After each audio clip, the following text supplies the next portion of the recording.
નમસ્કાર મિત્રો, ફરી સ્વાગત છે તમારું આપણી આ યુટ્યુબ ચેનલ શિક્ષણ મંદિરમાં।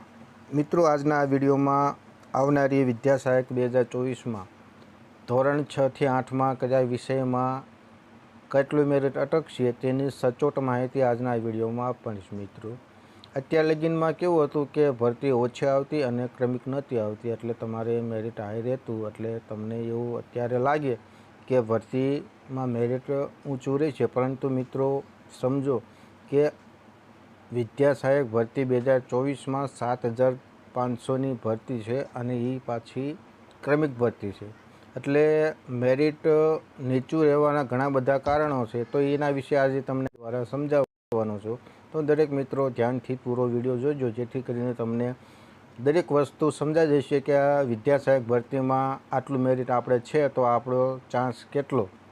તો પહેલાં સમજો મિત્રો કે 6 થી 8માં 2013થી 2022 સુધીમાં ટોટલ આટલી ભરતી થયેલી છે, તમે જોઈ શકો છો વિડીયોમાં, જેમાં 19,000થી વધારે ભરતી થયેલી છે। ગણિતની વાત કરીએ મિત્રો તો 13,000 જેટલી, સામાજિક વિજ્ઞાનમાં 4,000 જેટલી અને ભાષામાં 3,000 જેટલી ભરતી અત્યાર લગીનમાં હાલમાં થયેલી છે। તો એના આ તો એક સમજવા પૂરતું તમને બતાવું છું, બાકી જોઈએ અમે સાચા કારણો।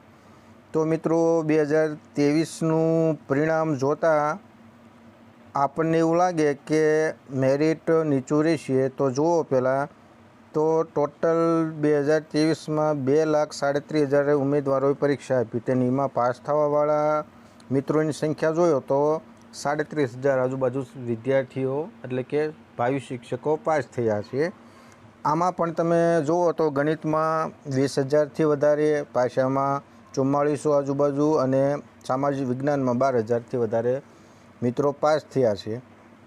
તો આ એક ખાલી સમજવાનું એક સમજો, તમે આ સમજી જશો ને તો પણ તમને એક આઈડિયા આવી જશે કે ભરતીમાં મેરિટ કેવું રહેશે। તો આપણે આગળ ચર્ચા કરીએ મિત્રો, તો જુઓ આમાં પરિણામમાં તો હાજર ઉમેદવારો કેટલા હતા, તો 2,37,700 ઉમેદવારો હતા।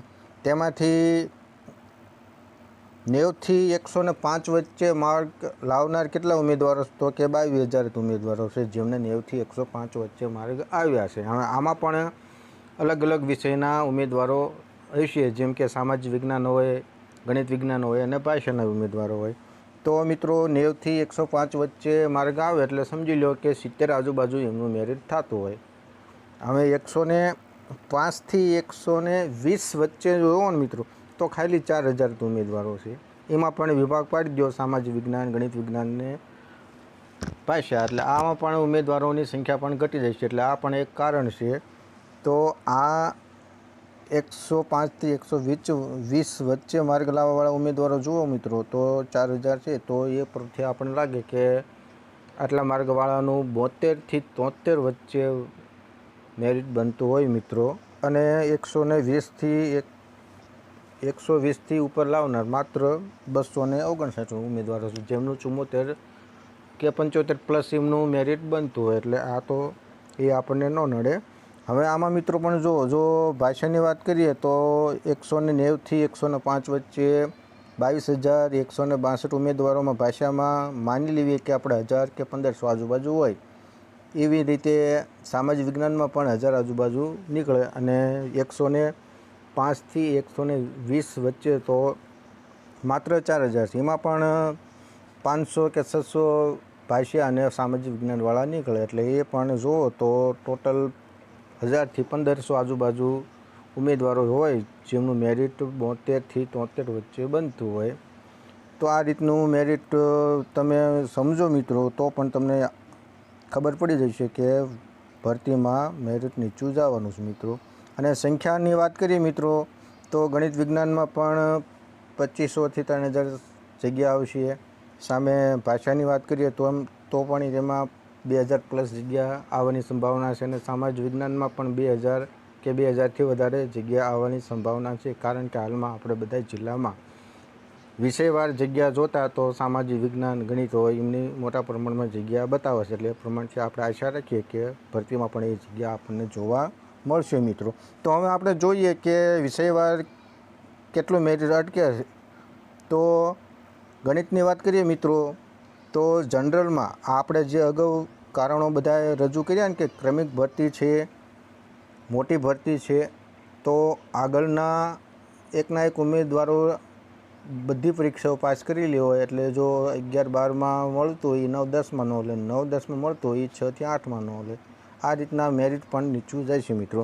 તો ગણિતની વાત કરીએ મિત્રો તો જનરલમાં 69થી 70 આજુબાજુ રહેશે. આ એક સંભવિત મેરિટ છે. આમાં -+1-2% હોઈ શકે મિત્રો. અને ઈડબ્લ્યુએસની વાત કરીએ તો 68થી 69, ઓબીસીમાં 67થી 69, એસસીમાં 65થી 67 વચ્ચે અને એસટીમાં 53થી 55 વચ્ચે મેરિટ હોઈ શકે મિત્રો. અને બીજું કે એક્સ સર્વિસમેન, PHW આ બધા ઉમેદવારોને પણ આનાથી મેરિટ નીચું રહેશે મિત્રો. હવે આપણે જોઈએ તો સામાજિક વિજ્ઞાનમાં તો જનરલની વાત કરીએ તો તેમાં 72થી 73 વચ્ચે આજુબાજુ અટકશે.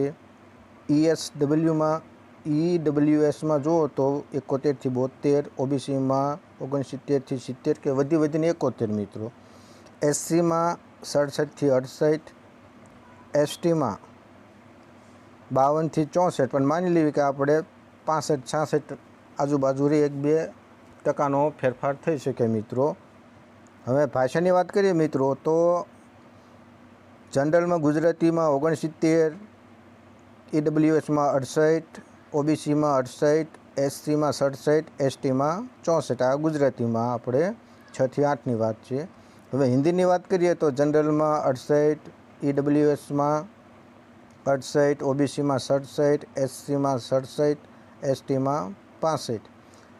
અંગ્રેજી વિષયની વાત કરીએ મિત્રો તો જનરલમાં 69, ઈડબ્લ્યુએસમાં 69, ઓબીસીમાં 68, એસસીમાં 67, એસટીમાં 66. અને સંસ્કૃતની વાત કરીએ તો કારણ કે એનું મેરિટ ઊંચું રહેશે એનું કારણ છે કે એમની જગ્યા ઓછી આવે છે. એટલે જનરલમાં 70 આજુબાજુ, ઈડબ્લ્યુએસમાં 69, ઓબીસીમાં 69 અને એસસીમાં 68, એસટીમાં 66. બીજું કે એક્સ સર્વિસમેન હોય અને દિવ્યાંગ જે PHમાં આવતા હોય એ ઉમેદવારો આનેથી પણ નીચું મેરિટ રહેશે. તો મિત્રો આ વિદ્યા સહાયક ભરતી 2024માં આ બધા કારણોસર મેરિટ નીચું રહેવાની પૂરેપૂરી સંભાવના છે મિત્રો. અત્યાર લગીનમાં કેવું હતું કે ગુજરાતમાં ક્યારેય મોટી ભરતી થઈ નથી અને ક્રમિક પણ ભરતી આવી નથી એટલે ઉમેદવારોને મેરિટ હાઈ રહેતું એટલે દરેક સ્વાભાવિક છે કે ઉમેદવારોને થોડીક ચિંતા થાય. પરંતુ જે મિત્રો આ અંગે ચિંતા કરતા હોય એમને ખાસ જણાવવાનું કે ગુજરાતમાં 2024માં વિદ્યા સહાયક ભરતીમાં સંખ્યા પણ વધારે છે, ક્રમિક પણ ભરતી છે. તેથી તમારું મેરિટ તમે જે હાલમાં અંદાજ લગાડો છો તેનાથી 1-2% નીચું મેરિટ રહેશે મિત્રો. આ બધા કારણો છે એના કારણે. તો બસ મિત્રો આજના આ વિડીયોમાં જે કાંઈ આ ટેટ 2ને લગતા દરેક મિત્રોને જે મેસેજ ને કોલ આવતા તો તેનો મનનો સમાધાન થાય એટલા માટે આ વિડીયો ખાસ બનાવ્યો હતો. આશા રાખું કે આ માહિતી તમને સારી લાગી હશે. મિત્રો વિડીયો પસંદ પડે તો વિડીયોને લાઇક કરો, શેર કરો અને આવી જ માહિતી મેળવવા માટે ચેનલને સબસ્ક્રાઈબ કરો. મળીએ નવી માહિતી સાથે નવા વિડીયોમાં. જય હિન્દ, જય ભારત. અને જે મિત્રોને ટેટ ભરતીને લગતી તમામ નાની મોટી માહિતી મેળવી હોય તો મિત્રો વિડીયોની ડિસ્ક્રિપ્શનમાં વોટ્સઅપ ગ્રુપની લિંક મૂકેલી છે તો તેમાં જોડાઈ જવું જ્યાં તમને ટેટની માહિતી દરેક ડેલી મળતી રહેશે.